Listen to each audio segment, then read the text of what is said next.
দেখো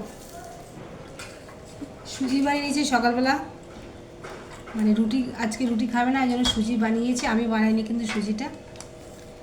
আর সুজির মধ্যে কী কী দিয়েছিস বল? ওই তো গাজর, আলু, যা যা সবজি দেওয়া হয়, টমেটো, মানে ধনেপাতা। বাদাম, ধনেপাতা, কিশমিশ, কিশমিশটা অবশ্য দেয়নি, ছিল না। তা এইগুলো বানিয়েছে। তুই কি খাবি কতটা? দাও। আর এই সুজিটা কিন্তু বানাই কিন্তু খারাপ লাগে না কিন্তু, যেহেতু আমরা খেয়েছি ওই জন্য বললাম যে খারাপ লাগে না। তোমরা তো আর বুঝতে পারবে না যে ভালো না খারাপ, যখন আমি বলে দিলাম। তো সকালবেলা কিন্তু জলখাবারে আজকে এটাই খাওয়া হবে। এটা সবার জন্য বানিয়েছি, একটা পাত্রে রেখেছি বলে এরকম মনে হচ্ছে। দিয়ে দেখ সবাই কে কে খাবে।